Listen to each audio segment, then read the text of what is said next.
ఎన్నటికీ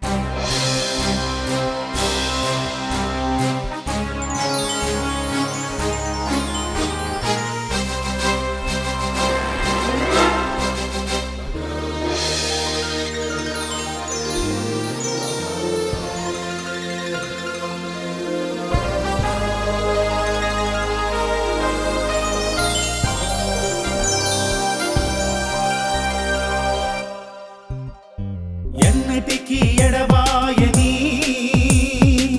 శాశ్వతమైన ప్రేమతో అందరినీ బ్రతికించే నిత్యమైన కరుణతో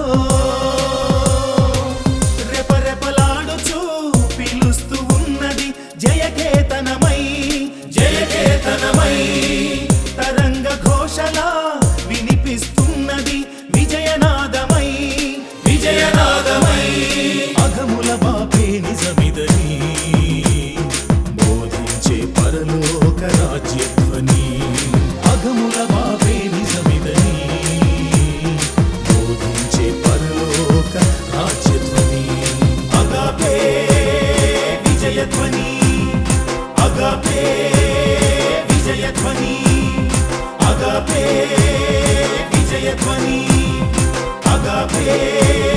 విజయధ్వని అగాపే బైబిల్ స్కూల్.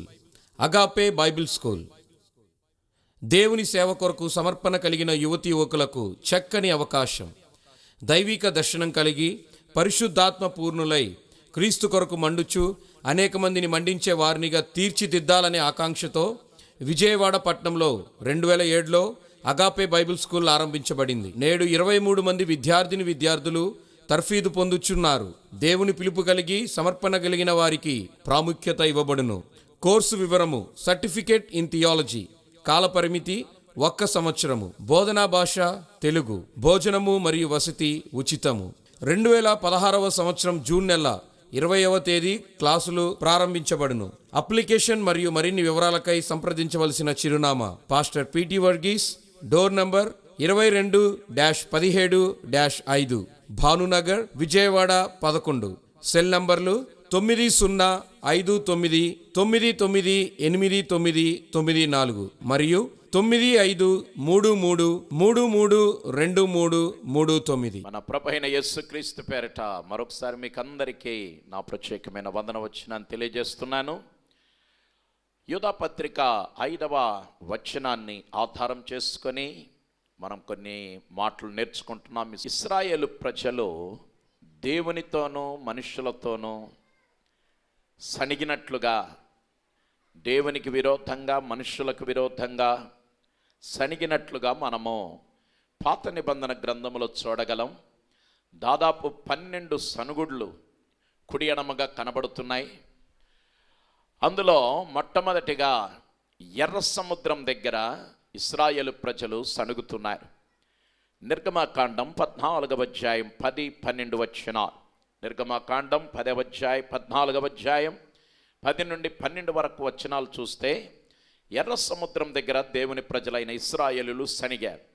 ఎందుకు సణిగారంటే ఫరో సైన్యం వారి వెనక వచ్చుట చూచి సణిగారు. రెండవదిగా మారాలో వారు సణిగారు.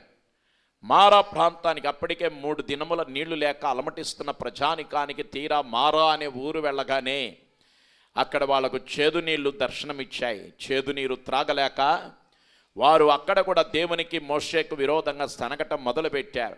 మోషే సనగకుండా పిలచిన దేవుని వైపు చూచి మొరపెట్టినందువలన ఆ చేదు నీళ్లను మధురంగా దేవుడు మార్చాడు.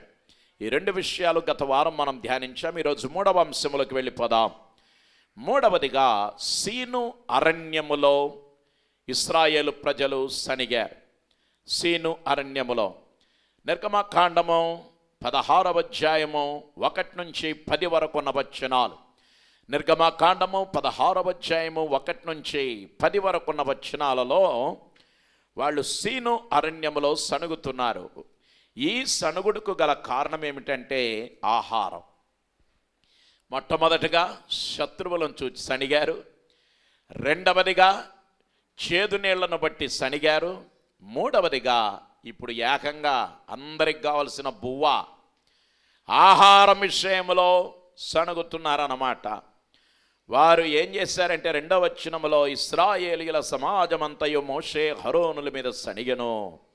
3వ వచనములు అంటున్నారు, మేము మాంసము వండుకొని కుండల యొద్ద కూర్చుండి తృప్తిగా ఆహారము తినునప్పుడు యెహోవా చేతి వలన ఏల చావకపోతిమి. నేను 2-3 వారాల క్రితం చావును గురించి చెప్పాను. ఏల చావకపోతిమి. ఎంతసేపు కొంతమందికి చావు కబుర్లు ఎక్కువ. ఈ చావును గురించి చెప్పినప్పుడు ఒక మాట వినాలి. నేను 2-3 వారాల క్రితం మాట్లాడినప్పుడు ఈ అంశం మీద, ఆ రోజు ఆ టీవీ ప్రోగ్రాం చూస్తూ ఉన్నటువంటి ఓ తండ్రి, వాళ్ళు ఇక రేపో ఎల్లుండో ఆత్మహత్య చేసుకొని చనిపోదామనే ఆలోచనకు వచ్చారట. అలాగ ఆలోచనకు వచ్చి ఇంకా చావే శరణం అనుకుంటున్న తరుణంలో ఇలాగే బుధవారం సాయంత్రం 4:30 నుంచి 5 గంటల వరకు ఈ చావును గురించి నా అనుభవ సాక్ష్యంలో కొంత భాగము కూడా ఉటంకిస్తూ నేను చెప్పటం జరిగింది. ఆ రోజు చివరిలో నువ్వు చావకూడదు, చావనక్కర్లేదని దేవుడు మాట్లాడినప్పుడు ఆ టీవీని వెళ్ళి వాటేసుకొని బావురుమని ఏడ్చాడట. దేవునికి స్తోత్రం. ఆ రోజు టీవీ ఎదుటిని ఒక నిర్ణయం తీసుకున్నాడట. ఏమిటంటే, ఇక మీదట నాకు ఇటువంటి ఆలోచన జీవితంలో ఎన్నడగని రాకూడదు, నేను నా భార్య బ్రతుకుతాము, మేము ఆత్మహత్య చేసుకోమని ఒక నిర్ణయం తీసుకున్నాడట. సోదరా, ఈరోజు టీవీ వర్తమానం వింటూ ఉంటే నీకు శుభం కలుగునుగాక, నీ ప్రతికూల పరిస్థితులని అనుకూలపరచునుగాక. హల్లెలూయా. ఆ రీతిగా ఈ టీవీ పరిచర్య మూలంగా చావకూడదు అని ఓ వృద్ధ జంట తీర్మానం చేసుకున్నారని విని మాకు ఫోన్ వచ్చింది. ఈ రీతిగా చేసుకున్నామని చాలా ఆనందించామన్నమాట. దేవునికి స్తోత్రం. మిత్రమా, ప్రతిదానికి చావు కాదు. ఆహారం లేకపోతే చావా పరిష్కారం కాదే. వాళ్ళు అంటున్నారు ఆ రోజుల్లో ఎందుకు చావలేదని. అదే రీతిగా ఈ అరణ్యంలో మమ్మల్ని అక్కడి నుండి ఎందుకు తోడుకొచ్చామని ప్రశ్న.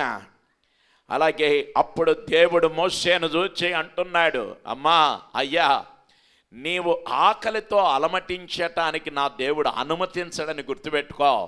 ఎందుకంటే నా బైబిల్లో ఒక మాట ఉంది, సింహపు పిల్లలైన ఆకలి కొనును గాని నీతిమంతుని ఆకలి కొననివ్వను. ఒక మాట మీతో అడుగుతాను ప్రశ్న. ఇక్కడ చాలామంది తల్లులు ఉన్నారు, చాలామంది తండ్రులు ఉన్నారు, నా మాటలు వినేవాళ్ళు చాలామంది ఉన్నారు. ఒకవేళ మీకు ఆహార సమస్య ఏర్పడినప్పుడు మీరు తల్లి కానీ తండ్రి కానీ మీరైనా ఆహారం తినకుండా మానేస్తారేమో. కానీ తెలుగులో ఒక మాట ఉంది, తల్లి అడుక్కు తినైనా తీసుకొచ్చి తన బిడ్డకు పెడుతుందట. ఎందుకంటే తన బిడ్డను పోషించుకోవటానికి ఆ తల్లి పడే తాపత్రయం, తపన చాలా గొప్పది. ఎందుకంటే 9 మాసాలు తన గర్భవాసమందు మోయబడిన బిడ్డ కాబట్టి ఆ బిడ్డ కొరకు ఆ తల్లి ఎట్లో కొట్ట ఆహారం తీసుకొచ్చి అందించడానికి ప్రయత్నం చేస్తుంది. ఈరోజు నీ బిడ్డ కొరకు నువ్వు అంత తాపత్రయపెడుతున్నావే, అలాగైతే మనం ఎవరమంటే సృష్టికర్త యొక్క బిడ్డలమయ్యున్న దేవునికి స్తోత్రం. తల్లి అయితే అడుక్కొని తెచ్చి పెడుతుంది అనుకున్నాం, కానీ ఈ సృష్టికర్త ఎక్కడ అడుక్కోవలసిన అవసరత లేదు. లేని దానిని ఉన్నట్లుగా పిలవగలిగిన గొప్ప దేవుడే. లేని దానిని ఉన్నట్లుగా, ఉన్న దానిని లేనట్లుగా చేయగలవాడు. ఆయన తెరిస్తే ఎవరు ముయ్యలేరు, ఆయన మూస్తే ఎవరు తెరవలే. అట్లాంటి దేవుడు మన దేవుడు. అట్లాంటి దేవుని మనం పెట్టుకొని మనం ఎందుకో ఆకలితో అలమటించాలి, మనం ఎందుకో వ్యర్థమైన ఆలోచనలు చేయాలి? ఎందుకంటే మనల్ని పిలిచిన వాడు నమ్మదగిన గొప్ప దేవుడై ఉన్నాడు. దేవుడు మోషేతో చెప్తున్నాడు ఏమనంటే, మోషే, నేను ఆకాశము నుండి మీ కొరకు ఆహారము కురిపించదను. ఎక్కడి నుంచట? గట్టిగా చెప్పాలి.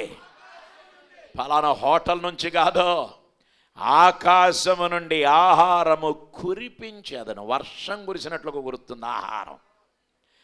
వారు నా ధర్మశాస్త్రమును అనుసరించి నడుతురో లేదు అని నేను వారిని పరీక్షించున్నట్లు ఈ ప్రజలు వెళ్ళి ఏనాటి పత్యము ఆనాడే కూర్చుకోవాలి.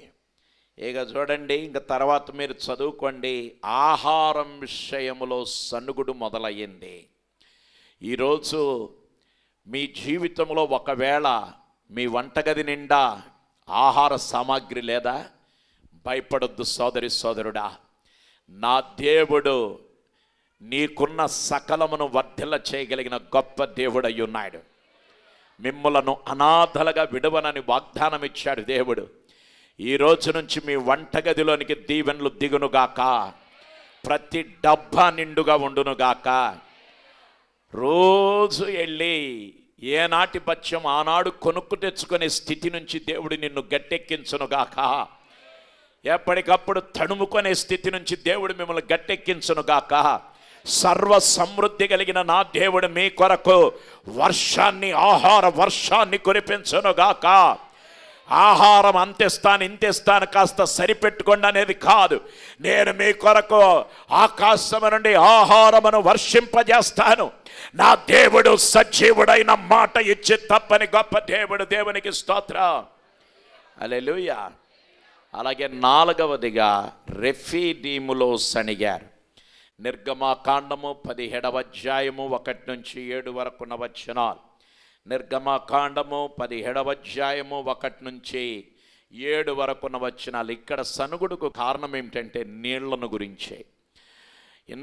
ముందేమో మనం చూసాము మారాలోకి వెళ్ళగానే చేదు నీళ్లు, అక్కడ కనీసం చేదు నీళ్ళు అయినా కనపడ్డాయి. ఇక్కడికి వచ్చేసరికి అసలు నీటి చుక్క లేదు.